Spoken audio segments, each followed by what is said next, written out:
Muy bien, arrancamos. Buenos días a todos y a todas en nuestro segundo día de la quinta Expo Posadas Ciudad Universitaria. Tenemos muchísimas actividades en todos los sectores del evento a través de nuestra plataforma web www.expoposadasuniversitaria.com.ar. Podés encontrar allí todas las alternativas académicas y servicios que encontrás en la ciudad de Posadas.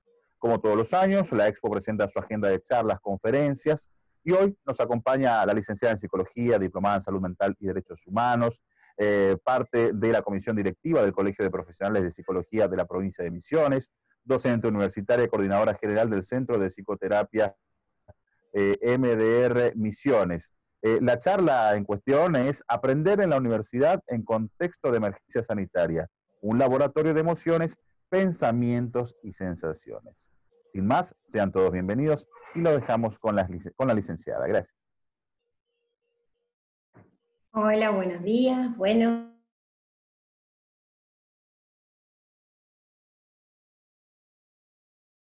gracias por la presentación. Muchísima info para los estudiantes de Posadas en la Expo Universitaria. Un momento de encuentro para compartir información, compartir experiencias, súper importante. Y más aún en este contexto, ¿no? Como decían, el título de esta charla, en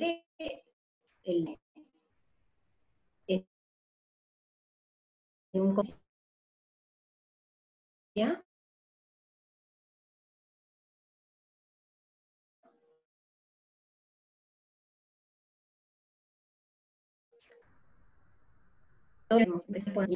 desde lo visual, ¿sí? Bien, o sea, mi objetivo es poder compartir con ustedes esta temática que me atravesó, ¿no? Que nos atravesó a todos, muy bien, pero particularmente explico el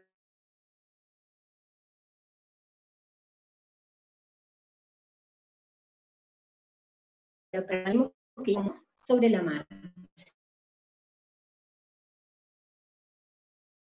¿no? Lo mejor que yo, con las herramientas que contábamos y demás. Entonces, para esta charla, tengo en cuenta algunos estudios que se vienen haciendo en Argentina en este contexto de pandemia, porque ni bien se dio inicio a toda esta gran experiencia que estamos viviendo todos,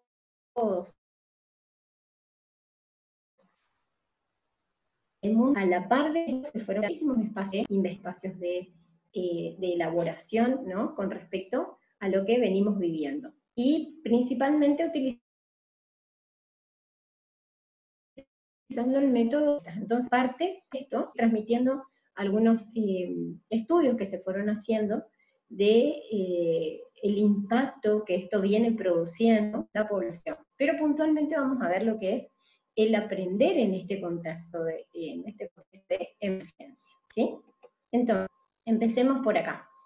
Es decir, la tarea principal de la educación es que podamos contribuir al bienestar integral de nuestros estudiantes, ¿sí?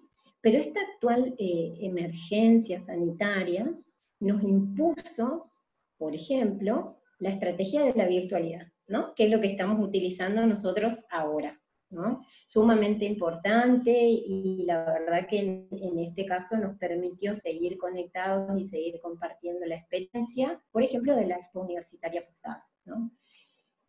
¿Qué pasa? Esta virtualidad se nos presentó como un puente de conexión con las comunidades educativas, ¿sí? Una conexión entre los docentes y los estudiantes, ¿no? Pero esto no quita que haya sido difícil acostumbrarse a esta nueva modalidad, implicó muchísimos cambios, implicó muchísima necesidad de adaptación a estos cambios, ¿sí? Para poder obtener resultados óptimos, ¿no?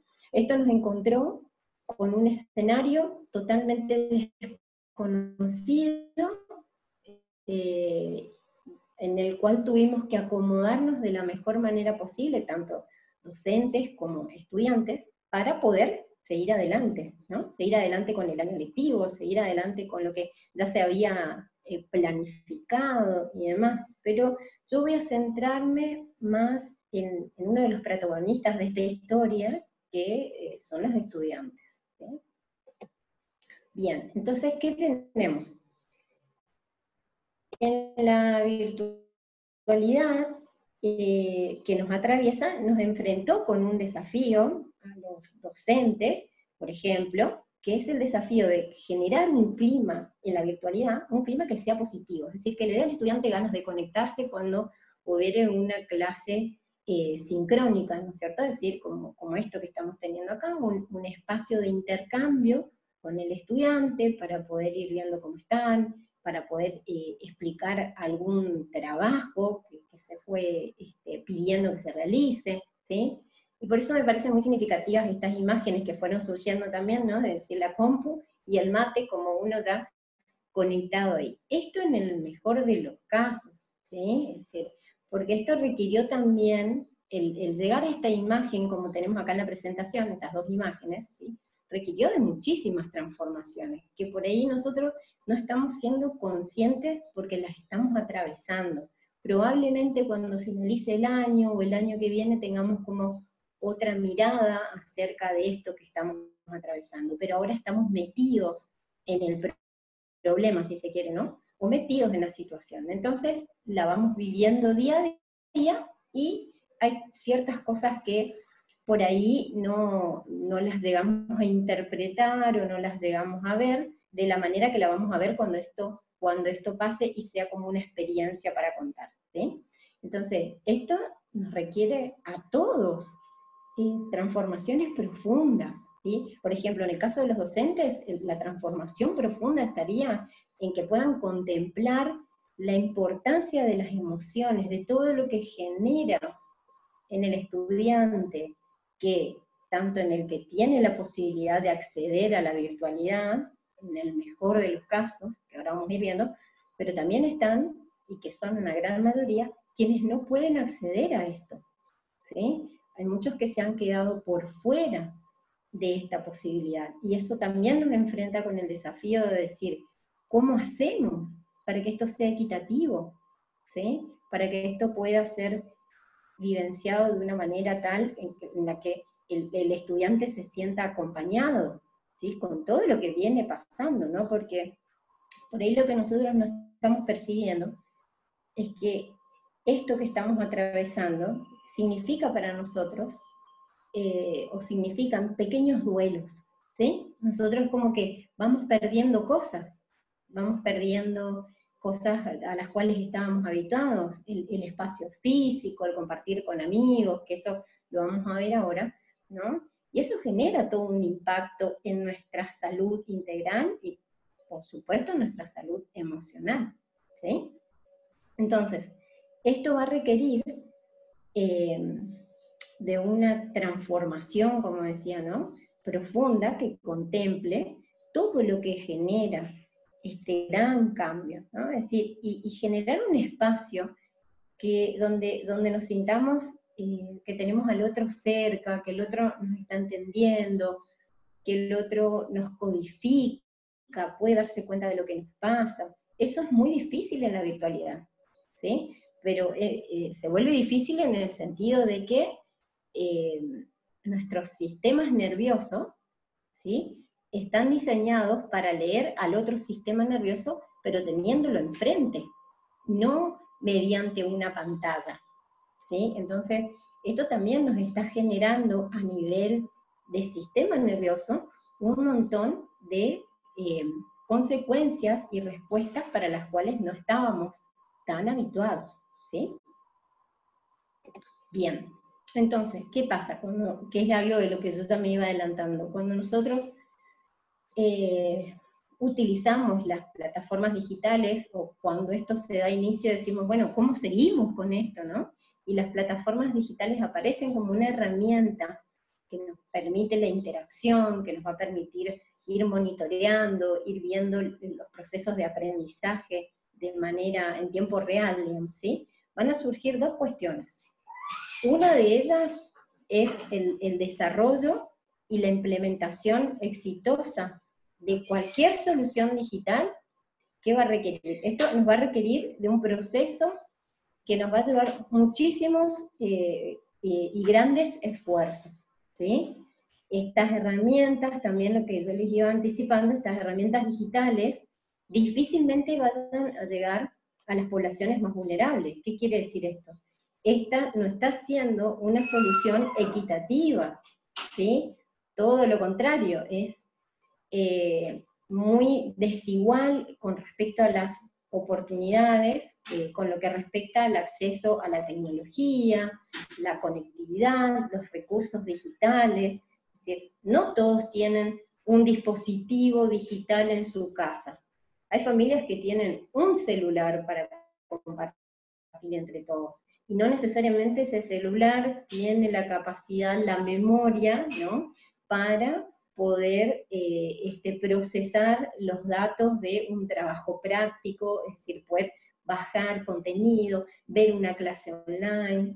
Entonces, son un montón de situaciones con las que nos fuimos encontrando en el camino, ¿no? Es decir, no todos los estudiantes de la provincia cuentan con condiciones tecnológicas para poder aprender en línea desde casa, porque no estaban preparados para esto. Esto llevó a que los docentes tengan que también adecuarse, ¿no?, a estas situaciones. Por ejemplo, en algunos casos armar cuadernillos y buscar la manera de que estos cuadernillos sean accesibles para los estudiantes. Algunos llegan, por ejemplo, a la opción de hacer una sola clase sincrónica, que es esto que estamos haciendo ahora, por ejemplo, ¿no?, donde uno que nos permita el intercambio, ¿sí?, el intercambio del estudiante con el docente, pero más que nada para ver cómo están, cómo vienen llevando el proceso, qué entendieron, qué no entendieron, si el material es accesible o no, ¿sí? Pero igualmente nos quedamos cortos, sería, ¿no?, en este aspecto de decir, bueno, cómo se vienen sintiendo desde lo emocional, es decir, cómo vienen registrando todo este proceso, ¿sí? Hay muchos estudiantes para los cuales la institución era el espacio seguro, ¿sí? Era el espacio donde se sentían contenidos, era el espacio donde se sentían escuchados, mirados, protegidos, y mucho de ello se perdió, ¿no es cierto? Entonces, vaya el lugar que ocupaba la institución, hablando del edificio, hablando de sus compañeros, de los amigos, de los espacios, ¿sí?, del escuchar al otro, de verlo, de recibirse, ¿no? Entonces, estos son todos temas que tenemos que tener muy, pero muy en cuenta. Porque esto nos lleva a que estos momentos, que podríamos determinarlos como momentos de crisis, sin las clases presenciales, sin profesores, sin los amigos, sin una rutina ordenada, diaria, porque si el estudiante no tiene todos los días un horario de clase o donde sabe que se tiene que conectar para aprender un tema o para trabajar con sus compañeros en línea, por ejemplo, eso se va perdiendo y cuesta muchísimo más organizarse, ¿sí? Entonces, sumado a esto, está también la fuerte carga académica de los textos que se van mandando,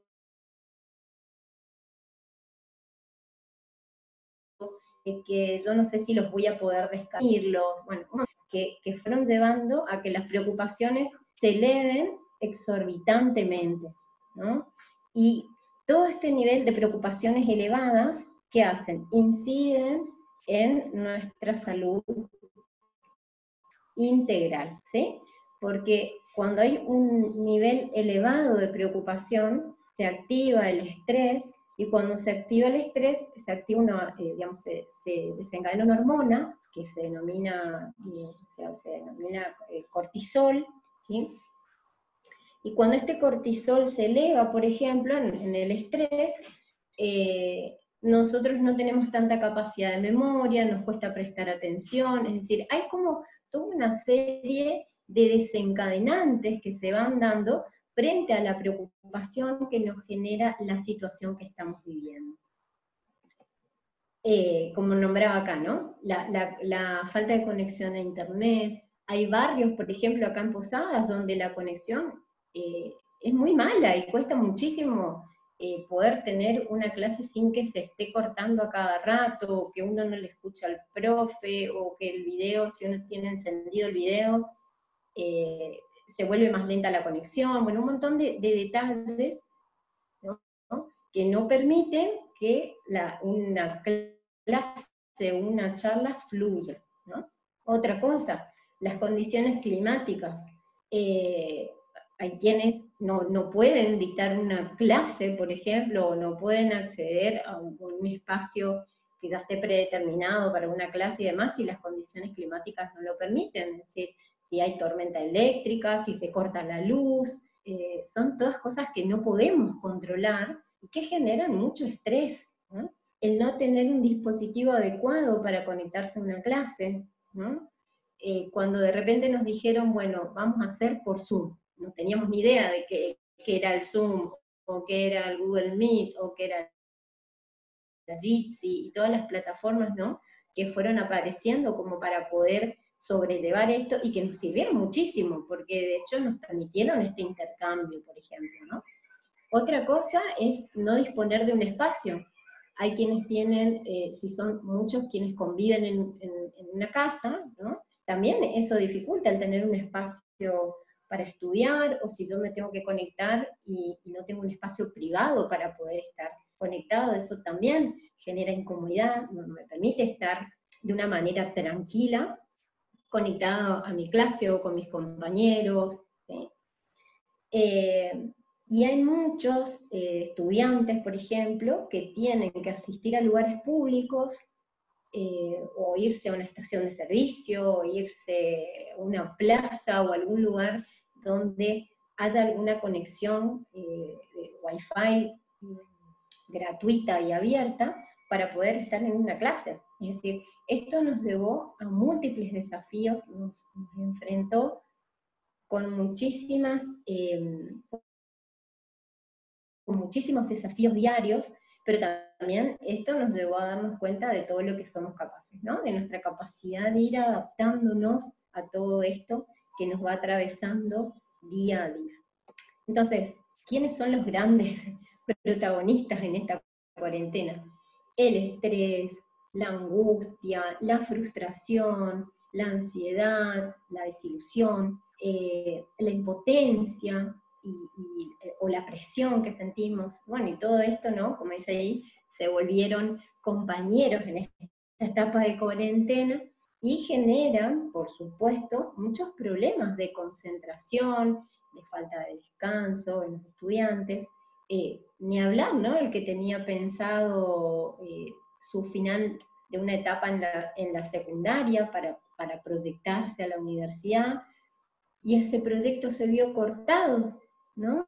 De repente eso se terminó, no hay estudiantina, no hay, bueno, eso hasta ahora no hay estudiantina, el tema de elegir los buzos para quinto año, la recepción y sus conflictos siempre para elegir el salón de la recepción o cómo vaya a ser, el viaje a Bariloche, bueno, ¿no? Lo que son como más conocidos eventos propios de los últimos años, de los que están atravesando la etapa en la escuela secundaria, todo esto se vio cortado, ¿no?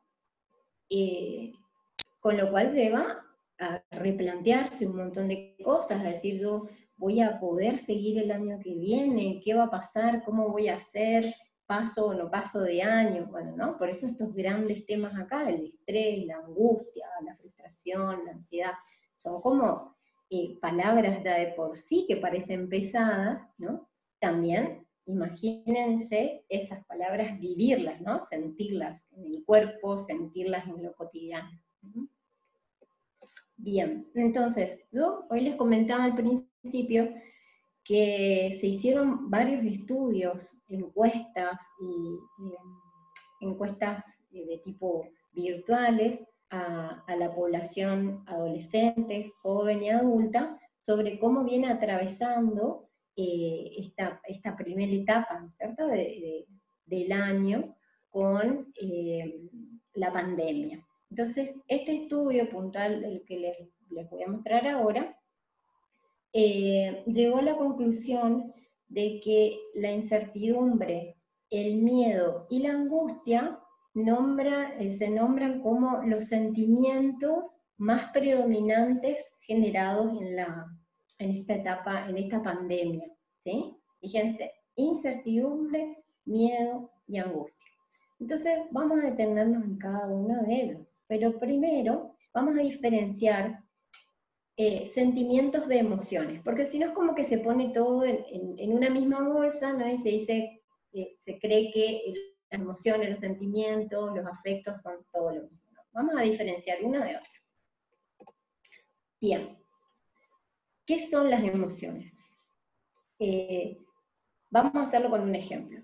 Nosotros todo el tiempo nos encontramos frente a estresores o disparadores, ¿no? Que son las situaciones a diario, que vivimos a diario. Cuando nos encontramos frente a una situación X, se producen en nuestro cerebro emociones, ¿sí? Se disparan emociones. Y las emociones son un proceso muy complejo, ¿sí? Y es multidimensional, como dice ahí. ¿Por qué multidimensional? Porque este proceso va a implicar respuestas neurofisiológicas, es decir, nuestro sistema nervioso va a responder frente a esto, motoras, ¿sí? Porque nuestro cuerpo va a responder de manera motriz, y cognitivas, es decir, ¿qué es lo que pienso? Entonces sería, cuando hay una emoción, yo voy a experimentar esa emoción, voy a pensar algo de mí, me lleva a pensar algo de mí, y me lleva a realizar una acción. Las emociones lo que tienen es que aparecen sin que uno las pueda controlar, aparecen, y algunas de ellas aparecen de una manera muy intensa, que uno parece que no las va a poder contener, que no va a poder saber qué hacer con eso, ¿no? Y puede que duren, ¿no? Si uno sigue pensando en ellas. Ahora, si yo solo las registro y digo, uy, qué miedo que me da esto, y registro el miedo, registro lo que le está pasando a mi cuerpo cuando yo siento miedo, registro lo que yo pienso cuando siento miedo, entonces esa emoción ya pasó por mi cuerpo, ya cognitivamente la registré, y ya decidí, ya pensé qué es lo que voy a hacer al respecto, ¿no? Es decir, la tuve en cuenta, la pude palpar. Ahora, si el miedo se da de manera excesiva, podemos tener lo que tanto se nombra que son los ataques de pánico, por ejemplo, ¿no? Es decir, se dispara el miedo, yo me siento totalmente vulnerable, que no voy a poder manejar esto, y se dan un montón de síntomas a nivel corporal, que son síntomas muy intensos, donde la persona siente que está a punto de morirse, ¿sí? Que no va a poder controlar lo que le pasa, el cuerpo puede sentirse que está adormecido, taquicardia, falta de aire, dolor de estómago, es decir, hay como un montón de síntomas que empieza a presentar nuestro cuerpo frente a la intensidad de esta emoción, ¿sí? Ahora, los sentimientos, la diferencia que tienen, es que los sentimientos le van a agregar un carácter subjetivo a las emociones. ¿Qué quiere decir esto? Que cuando hay un sentimiento, lo que nosotros tenemos es una interacción, es decir, ¿sí? Se van relacionando la emoción que voy sintiendo, la creencia que yo tengo al respecto de algo, y otras experiencias que yo tuve similares. Y el sentimiento lo que tiene es que perdura en el tiempo. La emoción, en cambio, es algo que se da, ¿sí? Rápido, es algo que se presenta. Y en segundos uno la va sintiendo, la puede procesar y demás. Pero los sentimientos tienen una mayor duración y se extienden en el tiempo. ¿Mm? Entonces, habíamos dicho acá, antes, que los principales sentimientos, dice acá, es decir, algo que se está extendiendo en el tiempo, en estas personas que fueron encuestadas en el estudio realizado en Argentina, los sentimientos que aparecían como más predominantes eran la incertidumbre, el miedo y la angustia. Entonces vamos a ver cada uno de esos. Bien, ¿qué es la incertidumbre? Porque si no, decir, seguramente escucharon muy frecuentemente la palabra incertidumbre, que algo es incierto y demás. Bueno, pero ¿qué es esto? La incertidumbre como sentimiento está muy cargada de preocupación. Es decir, yo me estoy ocupando de manera anticipada de algo que yo no sé qué va a pasar. ¿Sí? Es decir, se vincula a una situación que es incierta, que yo desconozco, y que es muy propia de todo este contexto de pandemia, ¿no? De toda esta situación epidemiológica que estamos atravesando. La incertidumbre también es algo indefinido, que no nos permite planificar, porque no sabemos qué es lo que va a pasar, entonces yo no sé qué voy a necesitar para resolver los problemas que se me vayan presentando. ¿Y qué generan algunas personas? En algunas personas la incertidumbre terminó también generando un sentimiento de muchísima impotencia, que en el cuerpo se siente como una mezcla de miedo, de bronca, de angustia, de desesperación, todo eso dentro de la impotencia, ¿no? Es una bomba atómica. Y otro sentimiento como de resignación, de decir, ya está, no sé, voy a dejar, voy a abandonar tal cosa porque no aguanto más, ¿sí? Generó en otras personas también una sensación de mucho desconcierto, ¿no? Y de falta de control sobre la situación. ¿Y qué pasa cuando uno siente que pierde el control sobre una situación? En esos casos, la persona se siente muy vulnerable, ¿no? Porque no va a saber qué hacer, no sabe qué hacer frente a lo que se le va a presentar, y no sabe cómo defenderse frente a eso, ¿sí? Y nosotros, como seres humanos, y desde nuestro sistema nervioso, estamos diseñados para sobrevivir, ¿sí? Para sobrevivir. Entonces, cada cosa que a nosotros nos presente, se nos presente como una amenaza, nosotros vamos a buscar desde todo nuestro sistema nervioso, en realidad va a buscar sobrevivir a eso, ¿no? Defenderse. Algunos se sienten con más herramientas que otras, y hay personas las que sienten que directamente la situación los va a arrasar, que no van a poder con eso directamente, ¿no? Entonces, esta incertidumbre, por supuesto que tiene que ser considerada con respecto a todas las consecuencias sociales y económicas que nos presenta la pandemia y que nos va a seguir presentando por muchísimos años más. Esto va a tener un impacto no ahora, sino un impacto a largo plazo, ¿sí? Entonces, esto que estamos viviendo, por ejemplo, el estar aislados, o la cuarentena que parece eterna, el que cuando salimos empezamos a sentir que estábamos faltando a la ley porque nos juntamos con nuestra familia, el otro parece peligroso, estornudar parece peligroso, toser parece peligroso, es decir, como hay un montón de situaciones, ¿no?, donde uno siente que pierde su libertad, que es algo tan preciado para el ser humano. Entonces, este impacto, ¿sí?, no es algo que va a ser consecuencia de ahora solamente, sino que es una consecuencia social y económica a largo plazo, y tenemos que aprender cómo a convivir con ello y ver la manera de poder desarrollar, como está acá, ¿no?, desarrollar estrategias para esto. Porque la preocupación en sí, que es el gran elemento de la incertidumbre, nos sirve para anticiparnos. Es decir, la preocupación en un cierto grado nos va a servir para anticiparnos a algo que posiblemente vaya a pasar, ¿sí?, y a los posibles problemas con los que nos vamos a encontrar. Nos va a ayudar a que no nos tome por sorpresa, porque entonces uno dice, bueno, si pasa tal cosa, yo hago esto, si pasa tal otra, y puedo hacer esto otro. Pero puede presentarse una situación que yo no sepa qué es lo que tengo que hacer. Pero si yo ya me voy anticipando a estas soluciones, por lo menos con el pensamiento, me va a permitir armarme diversos escenarios, ¿no? Posibles, o que nos imaginemos saliendo de la situación, cómo creemos que nos vamos a ver más adelante, qué cosas vamos aprendiendo, qué aprendimos de nosotros, qué aprendimos de los que nos rodean, también eso es muy importante, ¿sí? Por eso la preocupación como tal nos sirve, si sabemos utilizarla, ¿no? Ahora bien, otro de los temas que aparecían, el miedo.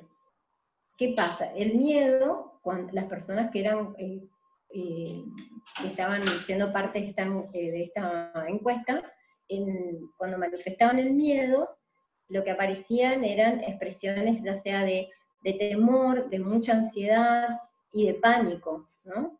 Y este aspecto también se vincula a todos los efectos, a los efectos en el bienestar integral de las personas encuestadas. Es decir, una población que tiene altos niveles de miedo, de temor, de ansiedad y de pánico, es una población que probablemente se sienta muy vulnerable, ¿no? Y cuando uno se siente vulnerable, siente que no tiene herramientas para poder solucionar los problemas que se le presenten. Y eso, si nos ponemos a pensar ahora, es muy desesperante. Y si lo llevamos a situaciones concretas en nuestra vida, si el miedo no tiene, es decir, si el miedo se eleva, nos invalida, es decir, no nos permite ver opciones, por ejemplo. Es decir, ¿para qué nos sirve el miedo? El miedo nos sirve para protegernos. Y ahí vuelvo a esto que digo, que estamos diseñados como seres humanos para la supervivencia. Si nosotros no tuviéramos esta emoción del miedo, si viviéramos sin miedo, seríamos personas temerarias. Es decir, no sabríamos cuidarnos porque no podríamos anticiparnos a los peligros, entonces no mediríamos los peligros y nos estaríamos exponiendo todo el tiempo, ¿no? Y exponiendo a otros también. Entonces, el miedo nos protege. ¿Por qué nos protege? Porque cuando nosotros sentimos miedo, se activa en nuestro sistema nervioso una señal de alarma. Y esta señal de alarma lo que dice es, cuidado, protegete, fíjate, anda más despacio, come más despacio, ocultate, grita, pedí ayuda, quédate en silencio. Entonces, el miedo como tal nos sirve para protegernos, ¿no? Es decir, proteger nuestra existencia. Gracias al miedo, por eso nuestro sistema nervioso se activa para reaccionar frente a lo que nosotros interpretamos como peligroso o como amenazante, ¿sí? Entonces, esta respuesta del miedo es automática en nosotros, ¿sí? Y así, al ser automática, lo que siempre va buscando es ponernos a salvo, ¿no? Nos hace escapar de una amenaza, antes de que paremos a pensar lo que estamos haciendo. Es decir, nos activa para defendernos, ¿sí? Para sobrevivir. O sea, cuando el miedo se da en proporciones equilibradas o en sanas proporciones, nosotros podemos tener el miedo como un recurso, porque nos va a estar ayudando, ¿sí? Es una señal así de alarma. Ahora, si el miedo está activado todo el tiempo, va a ser como esas alarmas, ¿vieron de los autos que el dueño no va y aprieta la alarma para que se apague? Entonces está todo el tiempo activado, haciendo el ruidito, ¿no?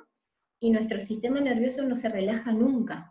Entonces no podemos dormir, nos cuesta concentrarnos, nos notamos como muy nerviosos, irritables, ¿sí? Porque este miedo ya está muy alterado, ¿no? Ahora, si el miedo aparece en sus dosis tolerables, nos va a servir para protegernos, ¿sí? poner la alarma y decir, no, anda más despacio, escapate de esta amenaza o de esto que vos considerás que es una amenaza. ¿Sí? Bien. Y la angustia, ¿qué incluye la angustia? En todas estas personas encuestadas. La angustia va desde la tristeza, el aburrimiento, hasta la depresión. Pero ya la depresión es otra categoría, ¿no? Entonces, la mayor parte, en su mayoría, digamos, este sentimiento se vincula, esta tristeza o la angustia se vincula a otras personas, ¿no? Por ejemplo, a los seres queridos, o hacia personas en una situación de exclusión social. O sea, nosotros sentimos algo con respecto a un otro, o porque sentimos que estamos perdiendo algo que era muy preciado para nosotros, ¿sí? Sentimos como un vacío, como un dolorcito acá en el pecho, una molestia, ¿no? Cuando uno es extraño los abrazos, extraño escuchar, extraño las reuniones, es decir, todo eso lleva, ¿no?, a que se despierte esta angustia, esta tristeza. ¿Mm? Bien, entonces, ¿para qué nos sirve la tristeza? Porque ustedes van viendo, ¿no? Aparecen estas emociones, pero las emociones también nos sirven para algo en sus dosis tolerables. Vamos de nuevo. Si nosotros no experimentásemos la tristeza cuando perdemos a personas queridas, o cuando perdemos situaciones, o eventos, ¿no?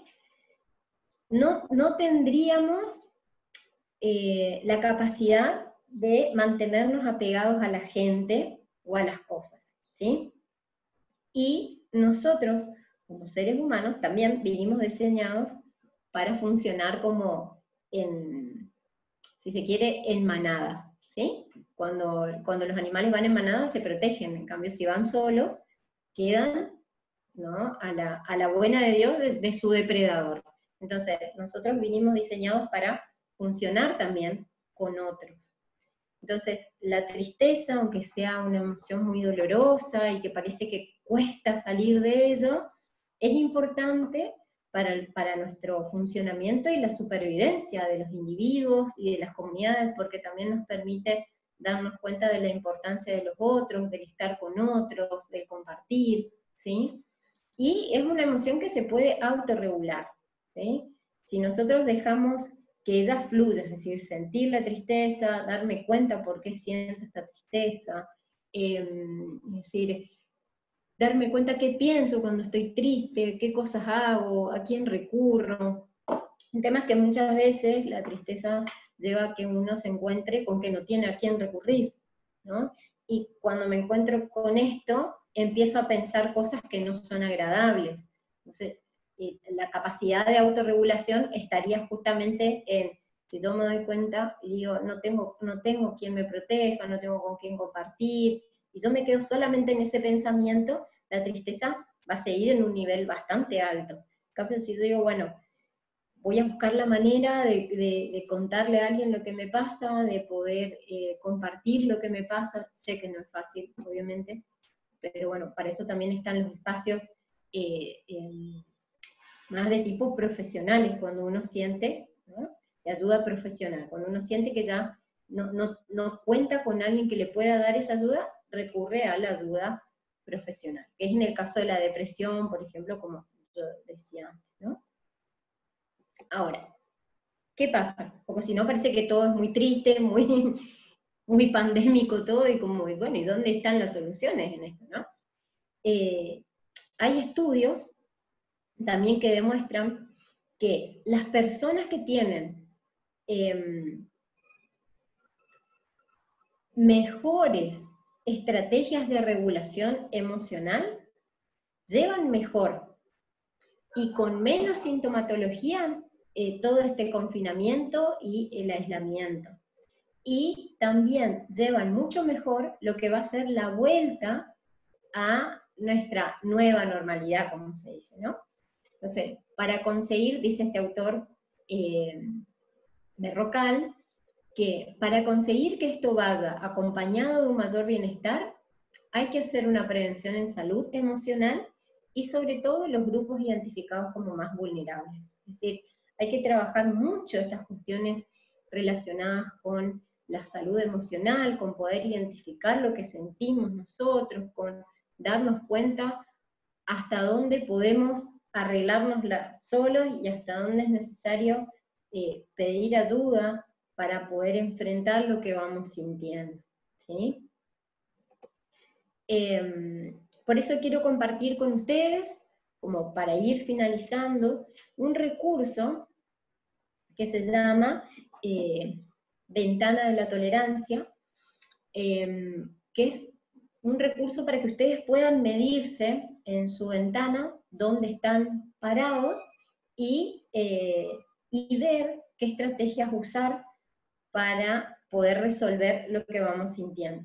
Entonces, ¿de dónde parte este concepto de ventana de tolerancia, que es del autor Daniel Siege? ¿Sí? Que a partir de que un ser humano califica una situación como peligrosa, es decir, la siente peligrosa, y le genera toda una serie de creencias de que está en peligro, de que es vulnerable, de que está desprotegido, que no va a poder manejar la situación, y todo lo que le recuerde a eso, ¿sí? Todo lo que le recuerde esas vivencias, las va a llevar a otras situaciones similares. Es decir, si yo tuve una situación que fue negativa para mí, donde yo me sentí vulnerable, desprotegido, que no podía pedir ayuda y demás, y después se me presenta otra situación en la vida que es parecida a la anterior, nuestro sistema nervioso lo que hace es reaccionar como si estuviera viviendo la anterior situación. Es decir, porque le quedó toda esa información a nuestro sistema nervioso, ¿sí? Entonces, va a estar en un constante estado de alerta que le va a hacer sentir mucha desconfianza y la necesidad de controlar para uno sentirse más seguro, ¿sí? Entonces, ¿qué es lo que nos plantea este autor? Que todos nosotros tenemos, gracias a nuestro sistema nervioso autónomo, ¿no? Tenemos una ventana, ¿no? Podemos poner nuestra ventanita, como que esta parte del cuerpo es nuestra ventana, o que va desde acá hasta acá. Entonces, todos tenemos una ventana que es como un marco, ¿sí? En el cual tenemos un marco que rodea a todas nuestras emociones, ¿sí? De las que son, las emociones que son tolerables, ¿sí? Y por fuera de ese marco están todas las emociones que nos desbordan. Entonces, tenemos un marco, ¿no? Donde están todas las emociones que son tolerables, es decir, el miedo en dosis tolerable, la tristeza en una dosis que para mí es tolerable, la preocupación en una dosis tolerable, pero cuando yo me empiezo a salir de ese marco, mi cuerpo empieza a reaccionar de una manera diferente, ¿sí? Entonces, todos nosotros pasamos por experiencias donde nos sentimos desbordados, es decir, no es miedo, es muchísimo miedo el que siento, y mi cuerpo empieza a temblar y siento que no lo puedo manejar.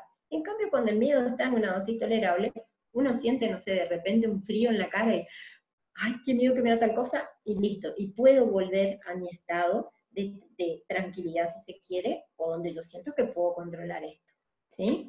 Entonces, para hacerlo más de manera explicativa, que ustedes puedan quedarse con este recurso, cada vez que se encuentren frente a una situación que noten que los moviliza, fíjense si esa movilización se sale de la ventana. ¿Cómo yo me doy cuenta que se sale algo de la ventana? Yo tengo acá en este espacio, como ven, este es mi espacio óptimo de activación, ¿sí? Acá yo siento miedo, puedo sentir tristeza, puedo sentir enojo, pero en dosis tolerables, tranquilas, digamos, ¿no? Ahora, si yo me salgo de la ventana para arriba, esto se llama zona de hiperactivación, es decir, me activo demasiado, mi sistema nervioso se activa demasiado porque no siente una pequeña amenaza, siente una enorme amenaza. Entonces, no va a sentir miedo, va a sentir pánico directamente, ¿sí? Y no va a sentir bronca, va a sentir ira, ¿sí? Es decir, es más que bronca, voy a reventar de la bronca, se siente uno que está desbordado, que siente que todo el mundo lo está observando, es decir, aumentan todas mis sensaciones, todas se elevan, yo me siento como hiperalerta, no puedo dormir, me cuesta concentrarme, me desorganizo en el pensamiento, ¿sí? Ahora, si yo me bajo de la ventana, ¿sí? Que también es una reacción de nuestro sistema nervioso, si yo me bajo de la ventana se llama hipoactivación, es decir, mi sistema nervioso lo que hace, y también esto es una herencia nuestra, no es para lo que vinimos diseñados, nuestro sistema nervioso va al estado más primitivo que es, busca apagarse. Y esto es propio de los animales, cuando los animales sienten que están en peligro, ¿qué hace? El animal se apaga, es decir, como que simula su propia muerte, para que su depredador siga de largo. ¿Sí? Es más, disminuyen su tasa cardíaca, parece que murieron. Pero ¿qué hizo el sistema nervioso ahí? Lo apagó para protegerlo. ¿Sí?